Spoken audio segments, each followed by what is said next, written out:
Dostoevsky in your normal That's assignments. Right. That's right. So Hi, everyone. My name is Trish Triumpho Sullivan, and I'm the proprietor of Downtown Book and Sound in downtown Salinas, California. And we're starting our very first book club today. As some of you may know already, we started our business a few months before the pandemic hit. And then we had the pandemic and street construction. And well, we're just kind of coming back from all of that after all this time. So today we are going to be starting our very first book club, and our first book is Killers of the Flower Moon. And we have a few people here, and we're gonna just start by just talking about it. But I want to give you guys a little heads up about the book club here. It is a hybrid book club. In other words, we're doing it live streamed online and in person. So people who can't always make it in person can also come online or watch the recording later. In celebration of our very first book club, because I am so excited about reading this book since the movie comes out October 20th. And we want to make sure that we are, kind of on the right page, so to speak, before the movie comes out. I wanted to read this book, and the people who were interested in forming a book club wanted to read this book. So here we are. We're going to have our first book be Killers of the Flower Moon.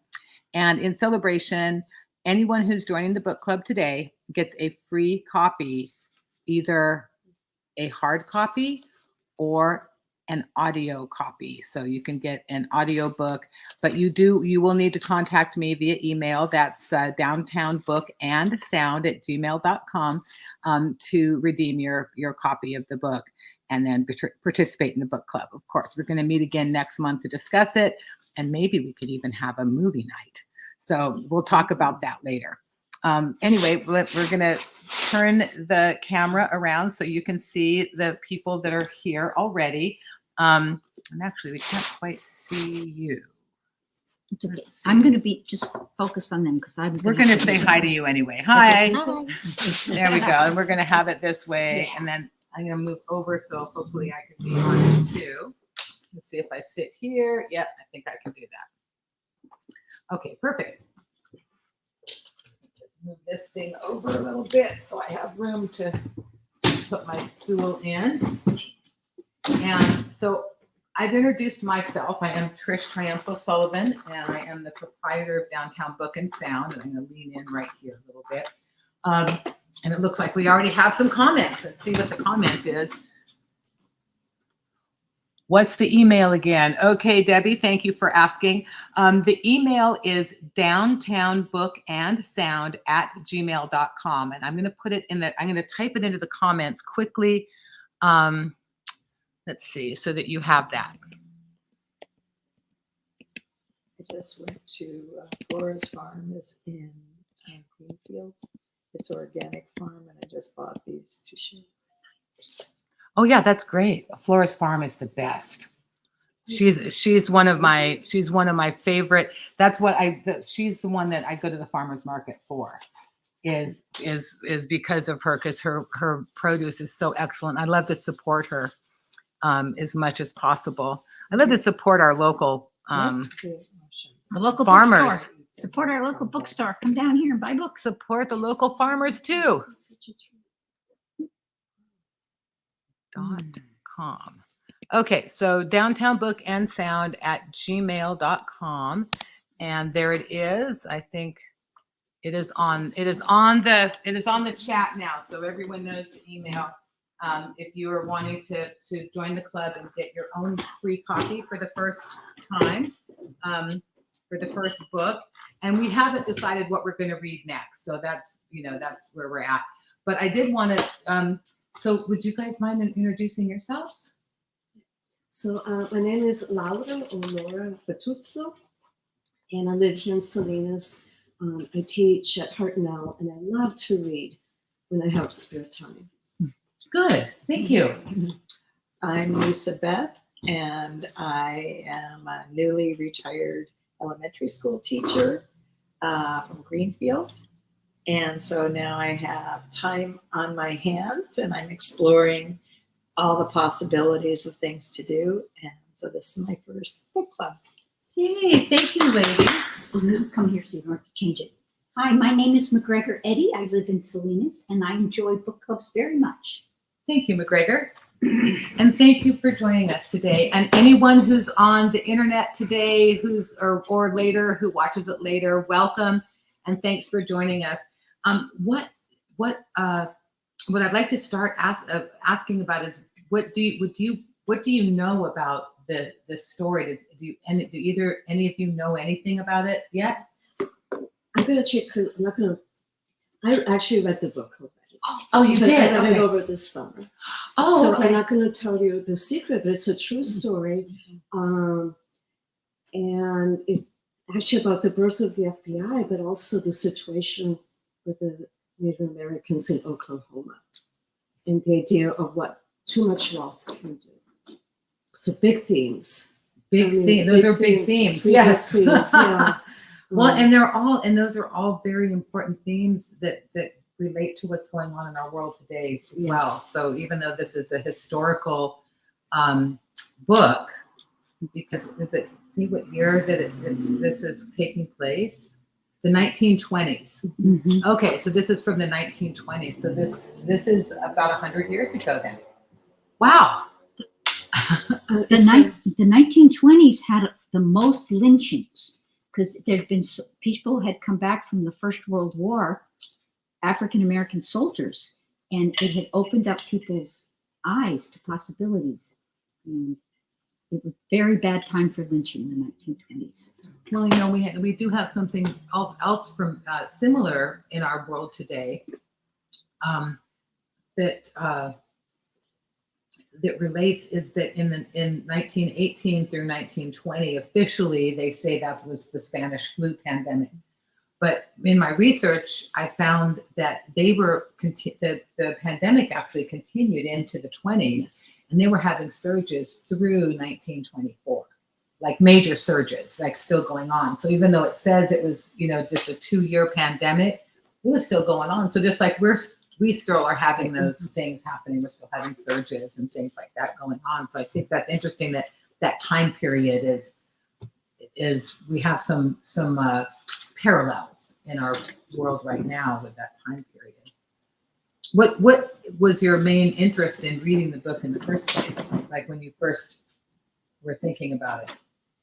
It was Tricia. Was you that recommended it? Oh, really? Oh, okay, good. So, and then I did the research, and so it was going to be a movie coming out in October, and it said FBI, and I like the history. The author is also a journalist, so very well researched. Oh, good. And so it kind of hit me at many different levels. The history, the main themes, which I can't tell you because we're not going to reveal the main themes yet. Yeah, so that will be for next month. But I could not put it down. Okay, that's the kind of book we want to have for our first book, right? Yes. The kind that we're not putting down. Yeah, exactly. Yeah, wow, that's great. And how about you? What was your main thought about read this book? It didn't seem like the FBI is not something I would normally think to read about, but I listened to like a trailer of the books on tape. Books on tape, yeah. And I love the reader, and it sounded really interesting. I thought, oh, I want to know more. So yeah, and I really love listening to books as well. So I do both. I read the hard copies and I also listen to books. So I enjoy listening to a good reader too. And I really like the reader, so it got me right into the book, and I thought, okay, I want to read it now.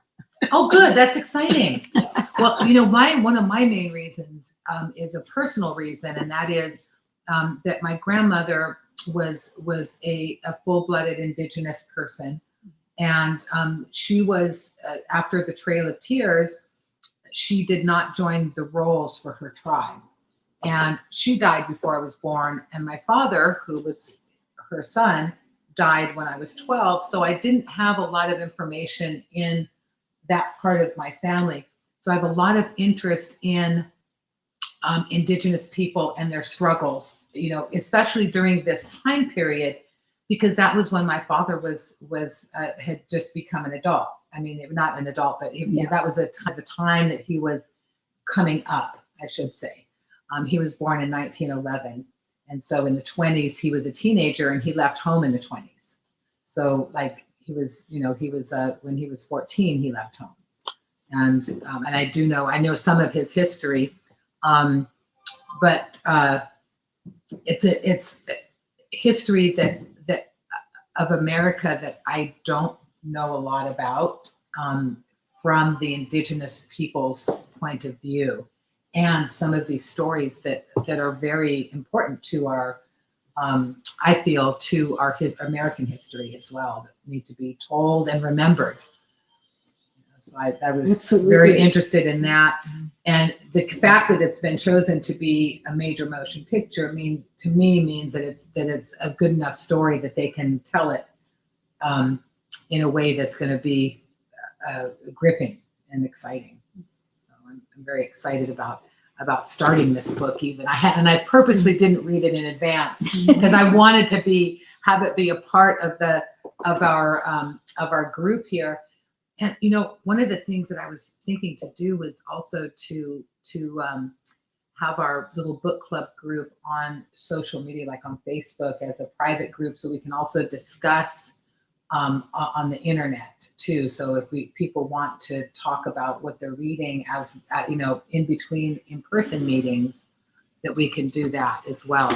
And hopefully that is something that you guys are okay with or interested in. You don't have to be, of course, but I'm going to start that and invite everyone who is part of the book club to participate in it as well.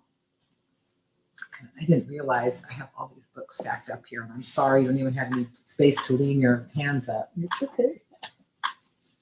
We had a lot of books on back order for a long, long time, and of course they all seem to come in at the same moment. It's Murphy's Law, I guess. There, now there's a little room. We have. And thank you for bringing some of the berries. And these berries are from Florist Farm, who is a local grower here in Greenfield. And her produce is pretty amazing. She was our main source for chicken eggs for a long, long time, because her eggs were the best eggs I've ever had, except for my own chickens.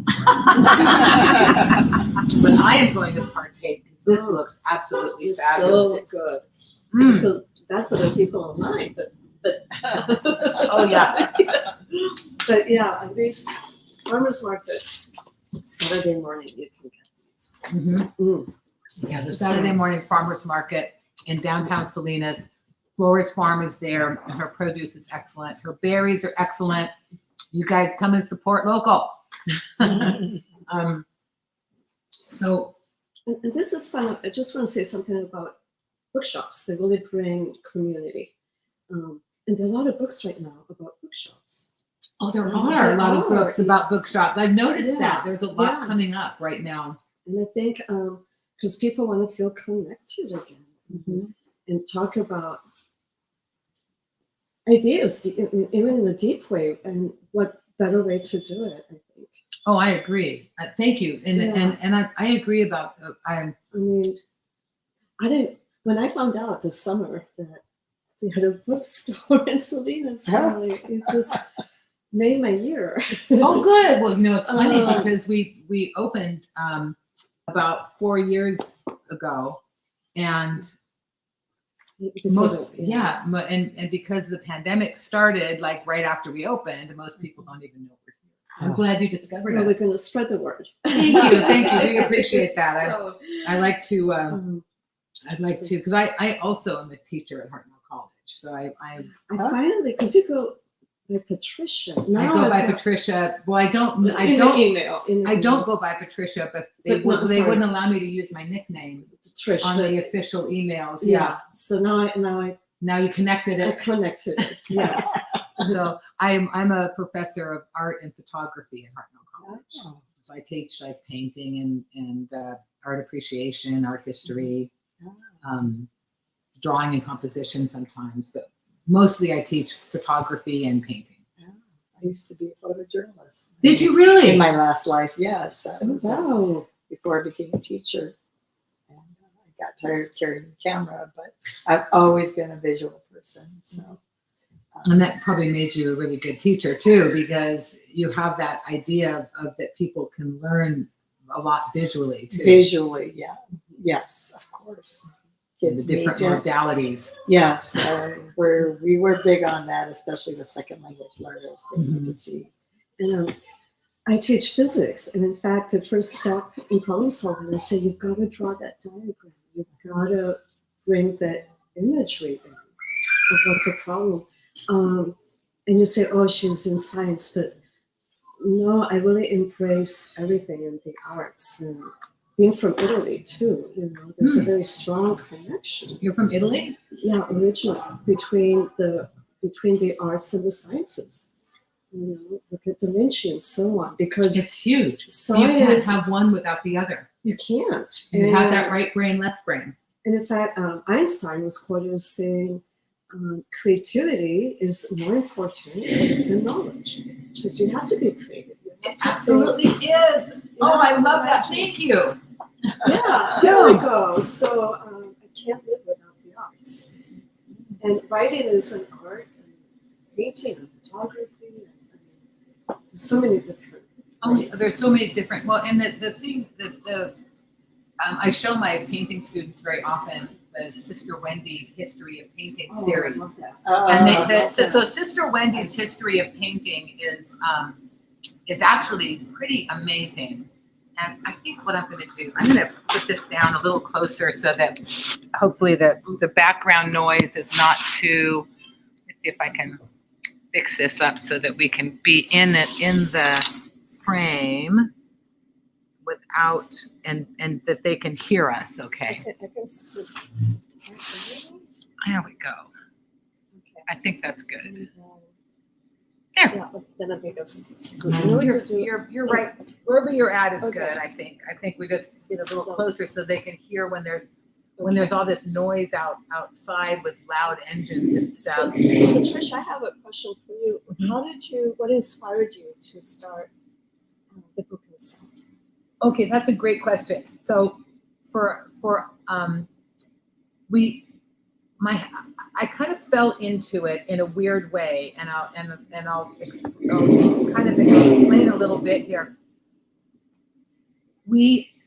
I was running a visitor center across the street, and for various reasons, we lost our funding from the city and the county. And I won't go into a lot of details because it's not really apropos of this. But in order to have that space, we sublet the back to a couple that had a used bookstore. And the husband ended up passing away unexpectedly. And the wife, who was supportive of her husband, didn't really want to run a bookstore. She was retired as a librarian and wanted to retire and didn't want to have another thing going on. So she basically just left us all these books, and not all the ones here, but all the ones that we had.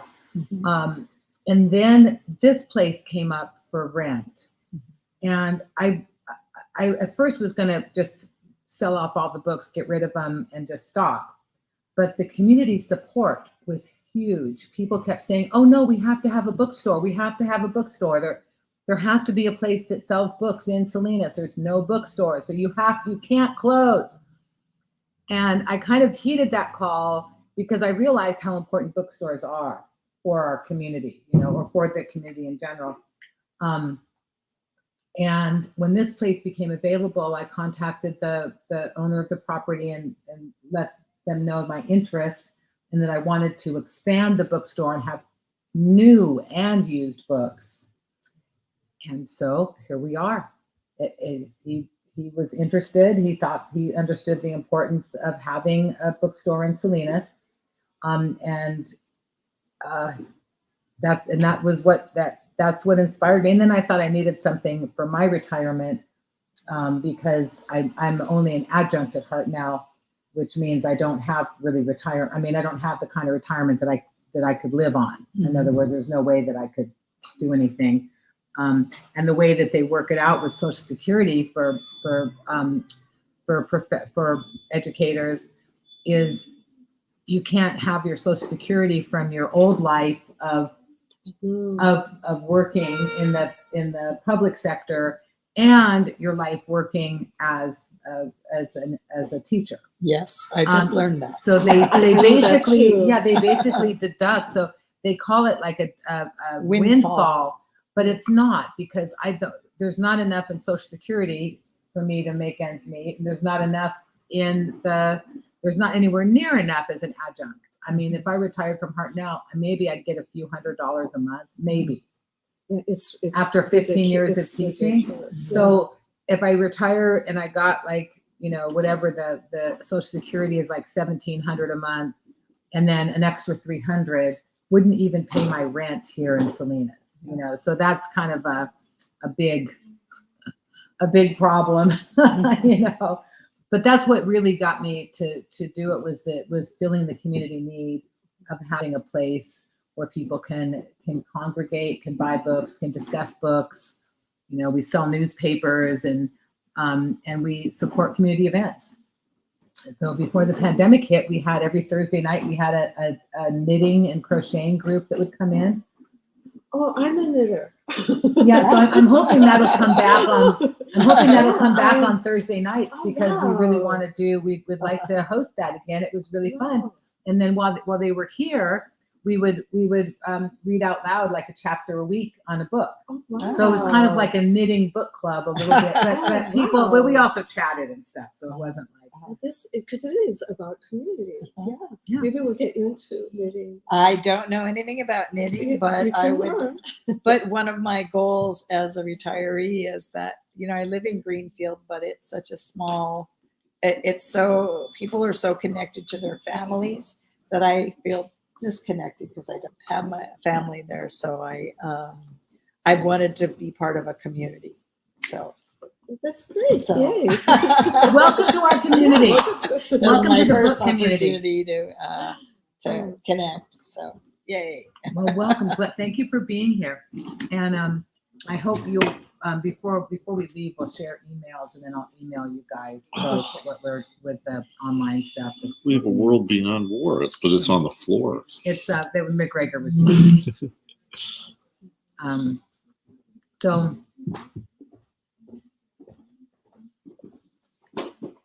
So any other books you're interested after this one? I would love to do well, there's so many good books. I know. It's almost impossible to say like that one is better than the other for reading. However, I would love to revisit East of Eden. That's one that I would love to, but I'm also looking for suggestions from you ladies, from anyone else in the book club, because I want it to be books that everyone wants to read. So we don't do East of Eden right away, but at some point I'd like to. Because when I talk to you, I know you meet lots of people, but when I talked to you this summer about the book club, you mentioned you could even give a tour. Yes. East of Eden. So that's one of the reasons is Yeah. it'd be fun, because almost all the action takes place in King City or right here in downtown. Mm-hmm. And the thing I love about that book is that the first third of the book is autobiographical. So it's all about his family. So it's like his mother's family that lived in King City. And so all that information is all his mom, his aunts and uncles, his grandparents. And then they go, the action comes up here, and then that's where it becomes fictionalized. And it's more about the other family, not his family. So it's kind of like two families down in King City, and they both move up here, but then the action switches to the Trask family more than it is on the Steinbecks. Because I saw the film, the classical film. Is that just a little part of the book? That's a little part of the book. So Okay. so the film that stars James Dean is like the last third of the book. Okay. That's about that's the action. But without the first 2/3 of the book, it's kind of hard to understand the last part. And James Dean did a really good job, I think, as an actor in that. And because of him being in that movie, he became very enamored with Salinas. And he also was into jazz. He loved jazz, and he played the bongos. He also loved photography and was studying photography. He was just learning about photography and had an interest in it. And I think he had an interest in filmmaking too. But like that kind of comes after you learn about how to use a camera and some of the aesthetics that you would need to know. And wasn't he headed to Salinas? Yes, and so he was headed to Salinas. You're right. Yeah. He was headed to Salinas to the airport, where there was a racetrack around the outside of the Salinas airport. It wasn't in Monterey, and it wasn't, and Laguna Seca hadn't been built yet. That's 1955. And so he was headed to Salinas to race his brand new Porsche for the first time. And then someone turned left in front of him, and that end of story for him. But I like that he fell in love with Salinas because of our car culture, and he felt very much at home because his hometown in Indiana is also an agricultural town, a small city, just like Salinas is. And so he felt very welcomed and at home here, along with the car culture, because he loved his cars. Isn't that fun? Yeah, it is fun fact. I didn't know that. All I know is the James Dean Highway. So he was on his way here, and he was on the racing program and everything to be. And if he had won his races that he was entered in at the airport, he would have gone on to race at Pebble Beach, which was the next level up on the racing circuit. But that year was the last year they raced at the airport, and the last year they raced at Pebble Beach. And Laguna Seca was built in 1950. It was started in that next year and was finished in 1957. So they weren't doing races anymore on these little venues that were like actual roads. And they only were doing it now at the racetrack. That's fascinating. It is fascinating. I didn't know that. And so, what part of Italy are you from? So near Liguria. Liguria is, Italy's like a boot, and it kind of flares like that. Yeah. So near the Italian Riviera, near Genova. Okay. Cinque Terre is part of it. Okay. And then I lived in Pisa. Oh, neat. To So my mom's family is from a little town outside of Naples. A little Napoli, I guess. Yeah, Napoli. Yeah, Napoli. Hattuzo, Sicilian. So my grandfather was from there. Oh, okay. And my grandmother was from Torino, the north. And my father lived in Rome. So we kind of covered the whole. Yeah. That's awesome. Yeah. Well, that's on my bucket list is to learn enough Italian that I can go and visit Italy and be able to actually talk to my relatives. And then of course they know some English, but I would be kind of cool to be able to visit and be able to talk to people, and I figure my bilingual Spanish will help me learn enough Italian. It will, with the pronunciation. Mm-hmm. Bene. Yeah, bene, exactly. So, you speak other languages? I'm trying to learn Spanish, and it's very, it's Italy is Latin Europe. It's got that Latin base. So the Latin-based languages are Portuguese, Spanish, French, Italian, and Romanian. And that's from Latin Europe. So there's that root. Oh, Romanian is also Latin? I didn't know that. I didn't know that. And I know the Roma have their own language. Yeah. And I don't think that's Latin-based at all. No, and they're very much were and are persecuted. Oh, yeah. A lot of the Roma were killed by the Nazis. Oh yeah, they along with gay people and any other group. I did not know that. Yeah, they were rounded up and put in the concentration camps. So my grandmother, my indigenous grandmother here,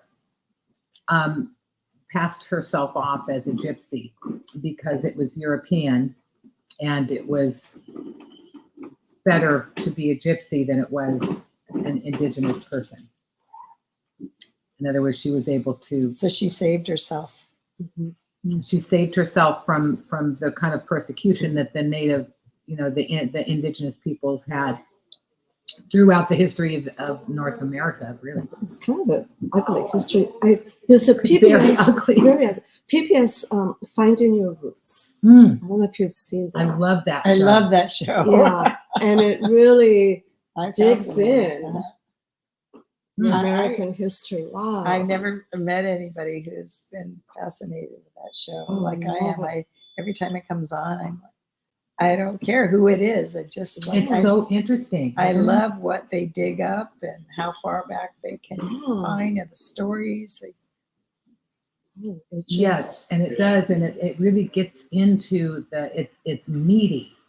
Like the kind of stories that they tell are meaty. Like there's a lot of substance there. And I like that about that show is that it's not just like, oh, it's someone's like fluffy history. It's like No, it's it's real. really, and it gets emotional. I sometimes have tears in my eyes Yeah, when it's I'm listening to emotional, the you know. stories. And how the descendants react. And then many of them now have a sense of history that they didn't have before. They have a Yeah. sense of history. They have a sense of knowing who they are. Yeah. And it's a connection of it's connecting our past to our present, which is really, I think, a real important realization is that the past has so much to tell us. We can learn so much, and it informs us as to what's happening today. Oh, You know, yes. so and that information that we get from learning about history, which is like, this book is historical. Like, so we're learning about something that's really important. I did visit Dakar, one of the concentration camps. Oh wow! And it's got big sign. Those who forget the past are condemned to repeat it. And then someone said, or not repeat it, or lie. At least, and you are. And I see that, unfortunately, in Italy right now, where there's a new fascist group, and they've forgotten history. Well, and Mussolini was, he was the fascist that inspired Hitler I know. and inspired Franco. I know. So that's like all the fascism in Europe came from him, and he was good at it. Well, that's because he was a populist. He was 20 years of power. 20 years of power. Yeah, because that's just it's mind-boggling. Yeah. So the current government there the party has these fascist roots. Tendencies, yeah. It's sad. It's sad, and it's never really gone away.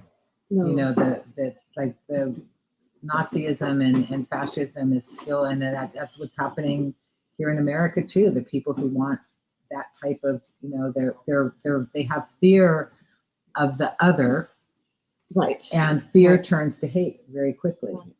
And Steinbeck wrote that book during World War II called "The Moon Is Down." I don't know if you're familiar with that. No. Maybe that's one we should think about too. It's a very short book, and they did make a great movie about it. It's a black and white an old movie that was made during World War II. So but it was really a propaganda piece that he made, and it became it was outlawed by the Nazis, and the penalty for being caught with a copy was death, because it became the resistance Bible for all of Nazi occupied Europe, because it basically gives step-by-step instructions on how to resist, because they can't kill everyone.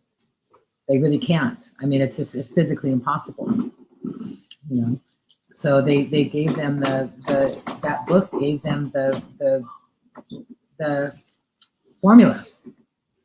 And so the Nazis understood that how dangerous that was, because if everyone resisted, they wouldn't have any slaves to do the work.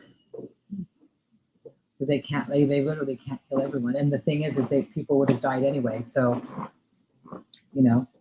either you go quickly because they shoot you, or you slowly die in a death camp.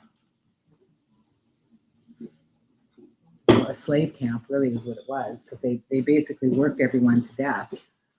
Yeah, in Dachau they did, and then Auschwitz, of course, some of them went straight to the gas chamber. There's a book that's written by a local guy who really literally just passed away, and it's called The Last Sunrise. And the gentleman's name is Harold Gordon. He just died like literally a few weeks ago, I think. But he was a local resident that survived Auschwitz, and he only survived because he raised his hand when they asked if anyone knew how to sew, like if anyone knew how to do tailor work or whatever. Oh, I think So I read that. He raised his hand, and he was a kid. He was like 7 or 8 years old. He was a little kid, but part of his job was to gather all the clothing that people took off when they went to the gas chambers. Mm-hmm. So in the clothing piles were the clothes of his mother and sister. So he knew that they had went and been killed in the gas chamber. Mm-hmm. And part of the book, and part about the book was that that he was reunited with his father and an uncle, I think much later on, after the war, after he was liberated. And then he came to the United States, but he never told, I think he never told them that he had, like they had always hoped that they would find the mother and sister. And he never said anything about while they were living, that he knew they were dead. And this reminds me of a book, that's why I was looking it up. Primo Levi, an Italian, Jewish, wasn't Auschwitz, and he wrote Survival in Auschwitz, or If This Is Man. It's also known as If This Is Man. This Is Man. Yeah, and it talks about, and some of the irony, how some of the prisoners were elevated to positions of power and became even crueler than the guards. Yes. And they did an experiment about that. You probably heard about that, where they told people to torture other people, and some of them like really got into it. Yeah. And Like, it's I didn't. this is Oh, man, it's Man, crazy. Survival in Auschwitz. That's why I was looking, which is related to exactly what you were saying. So that might be a good book eventually to read, or to do is Harold Gordon's book, because that does have that has a lot to do with it's his history, his actual history. Hello. I think it's, you get to find out, you look at history, you look at the present, you read these books, and you have this incredible technology, but what has happened to human beings? They haven't progressed morally or ethically, or, you don't want to, they are good people, right? They are good people. But why do they continue to have these? That's a good question. Maybe we need to read a book about that too. Yeah, I mean, you know what I'm saying? Is this what human being is about? See, I don't think so. I think people are basically good. I think people are good people. I choose to believe that. I want to believe that. I want to, and yet what? They're led astray by a few. Well, interestingly enough, I did just read a book that has some explanation to that, and one of the explanations that this guy has is that he's talking about is what's changed in what's acceptable for raising children. Make some adjustments here. And before Dr. Spot came on and said, "Let your child cry," discipline them for these things. People didn't. Like, people were, in general, were a lot more nurturing. And there was that kind of spare the rod, spoil the child. But most cultures around the world had a nurturing, Because one of them was American family. they understood that kids need that nurturing, like they need to be nurtured and loved. And so part of his thought of how things have changed has been how much trauma is put on children by, beating them, I also know disciplining them when they don't understand, if they're too young for that kind of discipline. Like, a child crying because they're hungry or their diaper's wet is too young to understand Don't take that punishment personally, for that lose the crying bottom because of the they're hungry or their diaper's wet. Their only communication is crying. Okay. They don't have any other communication. So, punishing them for that is counterintuitive. And, that is what traumatizes children.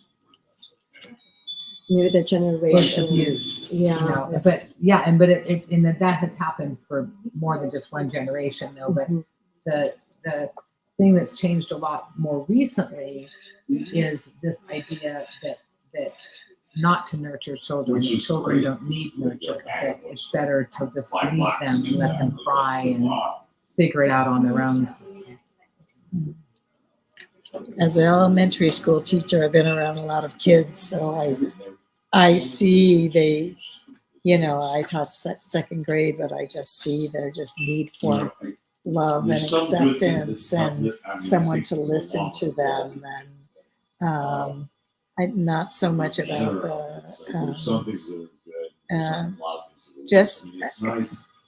just what I gather is that they just needed someone to listen to, and there were people, their families were not listening to them or didn't know how to communicate with them, and so they really appreciated having somebody who would listen. And I think Get them periodically. I think there's a sadness with children when they don't have that connectivity with their family members, because they don't. What do you think that is? The family's busy working, or I think some just don't know how to communicate. I watched one boy and his father come in one time for open house and a science project, and we talked about it, and it had all the different steps, and I said to the boy, explain to your father, what we were doing and learning, and he didn't really, and the father didn't ask any questions. They just kind of went and and left. So there wasn't that communication. I'm not saying that all families are that way, but I think a lot of them are, though, because there's not really a lot of good parenting advice anywhere. And I found that was really true when I had my daughter. I had to kind of make it up myself because what was available was that stuff about let your kid cry, train them, and it's like train a baby. Babies, they're in the lowest thing of needs: food, warmth, and nurture. Shelter. They're in that lowest denominator thing. There's nothing they can't. What are they going to do to communicate except cry? And they need that. They need that stuff. But I was very interested to think that how much has changed in our culture, in that parents are busy working. That's one thing. They're in the way that our society or culture works is that the people who really should be spending more time with their kids can't, because in order to keep that roof over the head and food on the table, they have to work all the time, so they don't have time to be with their kids. that's part of it. That's a big part of it, I think. But the other part I just want to say quickly, then is that I think that kids also used to have a lot of time to play outside of school, and they no longer have that. So they don't have the socialization that they would normally get outside of the classroom and outside of the family, where they would play with other children of different ages kind of in their neighborhood unsupervised. And that's where they get a lot of what's acceptable behavior. And how do you deal with it? Like, what if someone's bullying you? How do you deal with it? Well, maybe you don't have someone you can go tell. How do you solve that problem on your own? And that is problem solving skills that kids don't have anymore. Well, I agree with you. I mean, I remember being bullied, and how I solved it was I formed alliances with other kids, and then we were able to have strength in numbers, and then the bully couldn't bully us if we were together. Right? It's one bully and 5 kids. So we formed a group, an alliance, and then it saved us all from being bullied individually. Right? So that was, I mean, we didn't fight the kid or anything. We just made it so that it was impossible for him to bully us anymore. Also, from a science perspective, when you're outside, you're exploring the world. You're touching, you're feeling, you're looking, you know. And if you're inside all the time in front of a computer or your smartphone, you don't explore that. You're not senses exploring at all. Yeah. And from what I've read, there is a big increase in depression among 2 groups, teenagers and young adults, and then the elderly.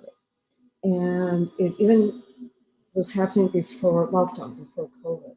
And they think that sometimes it's social media that's trying to replace, you know, the face-to-face interaction, which social media has a great use. I mean, it does have a great use, but it can't replace the in-person interaction. Right. It just can't, because we are social creatures. Right. I would ask my students, and they're 6, 7, 8 years old, I'd say, don't you have play dates? Don't you go to a friend's house or your cousin's house?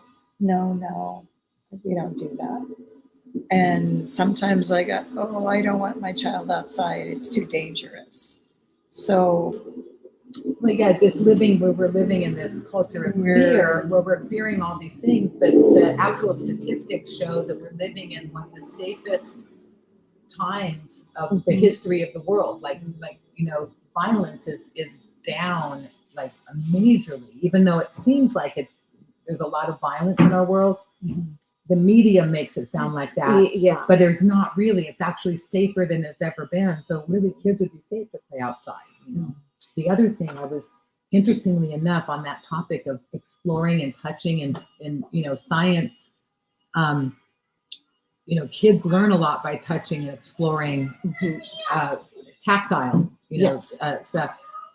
And one of the things I read a few years ago that really struck a chord with me was that children, and this is only fairly recently, and like maybe since the 80s and 90s, that strollers became such big business, where everyone has these strollers and they keep their kids strapped in a stroller until they're way too old. In other words, back in the day, babies were in a pram, and after they could walk, they walked. Now they keep kids in strollers for years, and they can't touch or explore anything because they're strapped in. there's some kind of parade going on. Yeah, there's a celebration. Oh, you know what it is? It's a protest. Oh, it's a protest. Yeah, I think we're. No, as some soon as- things. Yes. Yeah. They're protesting Ron DeSantis. I mean, there's a lunch or a Heard about yeah. that. So that's what they're trying to disrupt it by honking their horns all around. Funeral DeSantis. Oh. Oh, I had heard about it. Well, that's part of what they're protesting, because they're having I guess an actual like a dinner or a meal with Ron DeSantis right now. In Salinas. Oh. In Salinas. I think that our favorite. Oh, look at that puppy. What? Sorry to interrupt you. I know it's kind of bizarre, but anyway. Yeah. But the thing about touching the feeling is that's the other side of that, not playing with kids, So is they're also not able to explore their world and learn how kids normally learn, which is it's organic. It's very organic. They also can't see how their parents react in social situations if they're not watching, because they learn from watching adults. And that's those years, between birth and 3 years old that are the most formative, and then even up till 5, it's still like they're forming like Yeah. how do you act in the world? Like what do you do? And they learn that from observation. Yeah, it's like from 0 to 5 is where Yeah. personality, character. And they say, like psychologists say, no screens until after 5 years old. So no TV, no smartphone, no tablet, no computer until they're over 5, because it screws up their brain development, which I never really thought much about, but it makes complete sense when you think about all those things together. They need social interaction with other kids, playing and interacting. They need to be out exploring the world, even if it's on their own exploration, and that's not happening for these poor kids.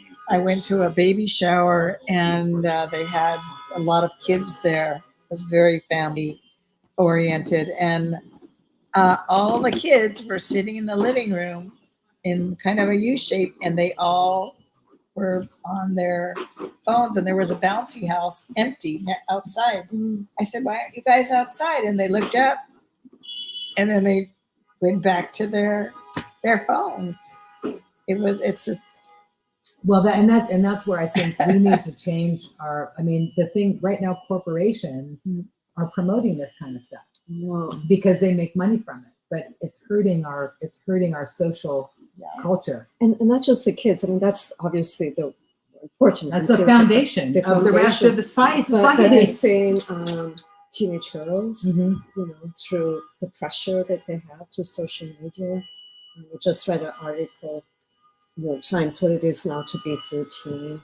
And then the pressure on young people. Very, I There's a see lot of that. pressure. serious. Very serious. There's enough pressure, like before social media, there was enough pressure that was sometimes hurtful for teenagers and that couldn't deal with it. But I hated it when I was a kid and my parents wouldn't let me watch TV like my friends were allowed to. Like we had a TV, but we were allowed to watch one show a week. So I had a show I could pick and my brother had a show he could pick. And then the TV was off. Like we weren't allowed to sit around and watch TV. We could read a book. We could go out and play, but we couldn't like sit around and watch TV. So I hated it when I was a kid because I thought it was just so unfair that my parents were horrible parents and I couldn't watch TV like all my friends. I thank them now because I think the part of my intelligence comes from the fact that I had to be out playing outside with other kids. I had to read. I didn't have anything else. Like, it was either chores or go play or read, So you kind of trained yourself and you found yourself creative and, inquisitive and exactly all those things that I always hear about children that don't watch TV. They become very creative and inquisitive and they become human. Yeah, exactly. I have a friend from Alaska. She was like that, and she grew up in the wilderness. And they'd say, "Go out and play." But aren't there wolves out there? Well, yeah, there are. But just go out and play. So she didn't have, neighborhood kids to play with. She had to discover her own joy, fun. Yeah, her own joy, her own fun out there. That's so cool. Well, that and that, I think not that we can solve all the problems of the world in our little book club, but it is pretty it's pretty cool to be able to inform our present from our past and to be able to say, wow, we're going to read this book and we're going to learn about what happened during this time 100 years ago, and hopefully not repeat the past. Yeah, well, that's perfect because that's one of the things that people get really messed up. That was great. Thank you. Thank you so much. Well, thank you, ladies, for coming today, and I'm so excited to start this book club. I'm going to sign off on here so that you can not have any more of that. So I'm just going to say thank you all for anyone who showed up today. I appreciate you being here. I know we weren't very active on the actual chat, Next time I'll try to be a little bit more attentive with chat as well, so that if you're tuning in outside of the area, or you just couldn't make it in person to Downtown Book and Sound in downtown Salinas, California, that you can still participate in our book club. And we look forward to seeing you next month. And I will post when we're going to meet. And Banned Book Weeks is coming up, so make sure you read a banned book. Since we opened, it was 4.5 years. What was the